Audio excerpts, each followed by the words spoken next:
আসসালামু আলাইকুম। সংবাদে আপনাদের সবাইকে স্বাগত জানাচ্ছি। আমি ফিরোজ তোহা। শুরুতেই সংবাদ শিরোনাম। পুরোদমে ইরান, ইসরায়েল এবং ফিলিস্তিন যুদ্ধ চলছে। আর এই মুহূর্তে আমাদের হাতে এসছে যুদ্ধের ভয়ঙ্কর কিছু গুরুত্বপূর্ণ আপডেট সংবাদ। প্রথমেই জানাবো আল আকসা ভাগাভাগি শুরু।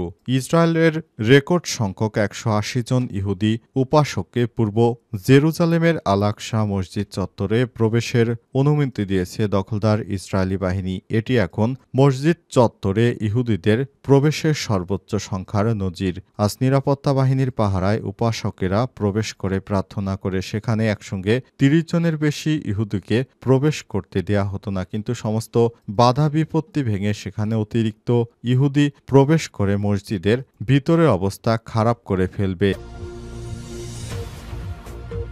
এরপর জানাবো পারমাণবিক বোমা প্রস্তুতির চূড়ান্ত পর্যায়ে ইরান। ইরান আর পারমাণবিক বোমার দখল থেকে খুব বেশি দূরে নেই, এমন সতর্কবার্তা দিয়েছেন জাতিসংঘের পারমাণবিক কর্মসূচি পর্যবেক্ষক সংস্থা আন্তর্জাতিক আণবিক শক্তি সংস্থার মহাপরিচালক রাফায়েল গ্রোসি। আজ ফরাসি সংবাদ মাধ্যমকে এক সাক্ষাৎকারে সব কথা বলেন তিনি।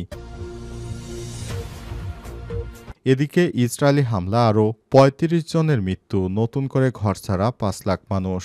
আজ ইসরায়েলে ভোর থেকে গাজায় ব্যাপক হারে হামলা বাড়িয়েছে। সংবাদ মাধ্যম আল জাজিরা জানিয়েছে, সব হামলায় এখন পর্যন্ত আজ একদিনে ৩৫ জনের বেশি মানুষকে হত্যা করা হয়েছে। গত এক মাসে ৫ লক্ষ মানুষকে ঘরবাড়ি ছাড়া করেছে দখলদার ইসরায়েলি বাহিনী। এবারে জানাবো বর্ষসেরা খেতাব পেল গাজার বিষণ্ণ বালকের ছবি। World press photo of the year পুরস্কার ঘোষণা করা হয়েছে। এতে বর্ষসেরা হয়েছে গাজার একটি বিষণ্ণ বালকের ছবি। আজ এই পুরস্কার ঘোষণা করা হয়েছে। কাতার ভিত্তিক সংবাদ মাধ্যম আল জাজিরার এক প্রতিবেদনে তথ্য জানানো হয়েছে। সেখানে দেখানো হয়েছে ইসরায়েলি হামলায় একজন বালক কিভাবে তার ২ হাত হারিয়েছে তার একটি বিষণ্ণ ছবি। এখানে ইউটিউব কমিউনিটি গাইডলাইনের জন্য ছবিটি দেখানো সম্ভব হলো না। এবং সর্বশেষ জানাবো শিক্ষার্থীদের ভিসা বাতিল, ট্রাম্প প্রশাসনের বিরুদ্ধে মামলা। যুক্তরাষ্ট্রের শত শত বিশ্ববিদ্যালয়ে অধ্যয়নরত অন্তত ১,০০০-এর বেশি শিক্ষার্থীদের ভিসা বাতিল করেছে ট্রাম্প প্রশাসন, আর তাতেই ট্রাম্প প্রশাসনের বিরুদ্ধে মামলা দায়ের করা হয়েছে। প্রিয় দর্শক, এতক্ষণ শুনছিলেন সংবাদ শিরোনাম, এবারে বিস্তারিত। তবে তার আগে বন্ধুরা অনুরোধ থাকবে এই সংবাদটিতে একটি লাইক দিন। এই চ্যানেলে আপনি নতুন হয়ে থাকলে আমাদের সংবাদটি দেখতে দেখতে চ্যানেলটি সাবস্ক্রাইব করে রাখুন। কমেন্ট করে বন্ধুরা আপনার মূল্যবান মতামত জানিয়ে দিন আপনি বিশ্বের কোন দেশ থেকে বা বাংলাদেশের কোন স্থান থেকে আমাদের সংবাদটি দেখছেন এবং শুনছেন। এবারে বিস্তারিত।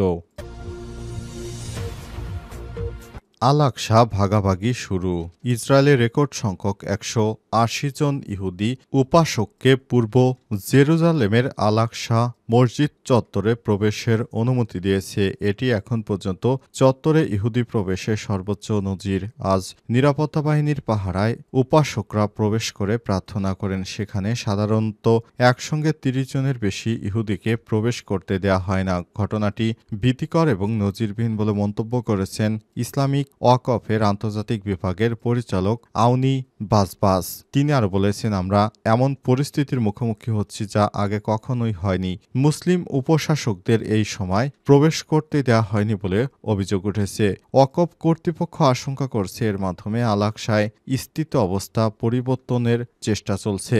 ইসরায়েলি পুলিশ জানিয়েছে, সার্বিক নিরাপত্তায় পরিস্থিতি বিবেচনা নিয়েই টেম্পল মাউন্টে আল আকসা চত্বরে প্রবেশের অনুমতি দেওয়া হয়েছে। প্রসঙ্গত, আল আকসা মসজিদ মুসলিমদের জন্য তৃতীয় পবিত্রতম স্থান। এটি আন্তর্জাতিকভাবেই অধিকৃত ফিলিস্তিনি ভূখণ্ড হিসেবে স্বীকৃত, যদিও ইসরায়েল ১৯৬৭ সাল থেকে এই এলাকা দখলে রেখেছে। সাম্প্রতিক বছরগুলোতে ইসরায়েলি উগ্রপন্থী নেতারা আল আকসা ইহুদি উপাসনালয়ের পক্ষে প্রচারণা চালাচ্ছে। আশঙ্কা করা হচ্ছে হেব্রনের ইব্রাহিম মসজিদের মতো বিভাজনের দিকেই পরিস্থিতি এগুচ্ছে। তথ্য মিডল ইস্ট আইয়ের। পারমাণবিক বোমা প্রস্তুতির চূড়ান্ত পর্যায়ে ইরান। ইরান আর পারমাণবিক বোমা দখল থেকে খুব বেশি দূরে নেই এমন সতর্কবার্তা দিয়েছে জাতিসংঘের পারমাণবিক কর্মসূচির পর্যবেক্ষক সংস্থা আইএই এর আন্তর্জাতিক আণবিক শক্তি সংস্থা মহাপরিচালক রাফায়েল গ্রোসি। ফরাসি সংবাদ মাধ্যম লে মন্ডকে দেয়া এক সাক্ষাৎকারে তিনি এই অঞ্চলে মন্তব্য করেছেন। তিনি এই চাঞ্চল্যকর মন্তব্য করেছেন। স্থানীয় সময় আজ এক সাক্ষাৎকারে গ্রোসি বলেন, ইরান এখনও সম্পূর্ণভাবে পারমাণবিক অস্ত্রের মালিক নয়, কিন্তু তারা খুব দ্রুত সেই ক্ষমতার দ্বারপ্রান্তে পৌঁছে যাচ্ছে। এটি এখন সবাইকে মানতেই হবে। পারমাণবিক অস্ত্র নির্মাণকে ধাঁধার টুকরো জোড়ার সঙ্গে তুলনা করে আইইএ প্রধান আরও বলেছেন, ইরানের কাছে ইতিমধ্যে সেই প্রযুক্তি ও উৎপাদন রয়েছে যা পারমাণবিক অস্ত্র তৈরির প্রয়োজন হয়। তারা চাইলে যে কোনো সময় যে কোনো কিছু একত্রিত করতে সক্ষম। এই সফরে গ্রোসি তেহরানে ইরানের জ্যেষ্ঠ নেতাদের সঙ্গে গুরুত্বপূর্ণ বৈঠক করবেন বলেও জানা গেছে। বিশ্বব্যাপী উদ্বেগের মধ্যে এই সফর অত্যন্ত গুরুত্বপূর্ণ বলে মনে করছেন কূটনৈতিক বিশ্লেষকরা। আরও ৩৫ মৃত্যু, নতুন করে ঘরছাড়া ৫ লক্ষ মানুষ। ইসরায়েল আজ ভোর থেকে গাজা উপত্যকায় নতুন করে ভয়াবহ হামলা শুরু করেছে। সংবাদ মাধ্যম আল জাজিরা জানিয়েছে, সব হামলায় এ পর্যন্ত অন্তত ৩৫ জন নিহত হয়েছেন।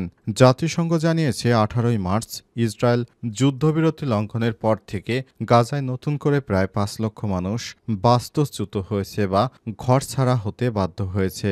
ইসরায়েলের প্রতিরক্ষা মন্ত্রী ইসরায়েল কার্তোস বলেছেন, মানবিক সহায়তা বন্ধ রাখা আমাদের চাপ প্রয়োগের একটি কৌশল। গাজা স্বাস্থ্য মন্ত্রণালয় জানিয়েছে, ১৮ মাসের যুদ্ধে এখন পর্যন্ত ৫১,০২৫ জন ফিলিস্তিনি নিহত এবং ১,১৬,৪৩২ জন আহত হয়েছে। সরকারি গণমাধ্যম অফিসের হালনাগাদ তথ্য থেকে বলা হয়েছে, নিহতের প্রকৃত সংখ্যা ৬১,৭০০ ছাড়িয়ে গেছে। ধ্বংসস্তূপের নিচে আটকে থাকা বহু মানুষ নিখোঁজ, যাদের মৃত বলে ধরে নেওয়া হচ্ছে। উল্লেখ্য, ২০২৩ সালের ৭ অক্টোবর হামাসের নেতৃত্বে ইসরায়েলে হামলায় ১,১৩৯ জন নিহত হয় এবং ২০০রও বেশি মানুষ জিম্মি হয়। তখন থেকেই দখলদার ইসরায়েলি বাহিনী গাজায় ব্যাপক হারে হামলা চালাচ্ছে। সেই হামলায় নারী, শিশু থেকে শুরু করে বেসামরিক, সামরিক সমস্ত লোকজনকেই তারা একে একে হত্যা করছে। বর্তমান গাজার অবস্থা এতটাই শোচনীয় যে সেখানে একটি চাউলের দানাও প্রবেশ করতে দিচ্ছে না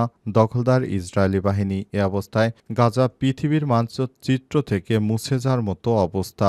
সেখানে প্রতিনিয়ত মানুষ অনিরাপত্তায় ভুগছে। শিশু মৃত্যু থেকে শুরু করে এমন কোনো অপকর্ম নেই যা দখলদার ইসরায়েলি বাহিনী সেখানে করছে না।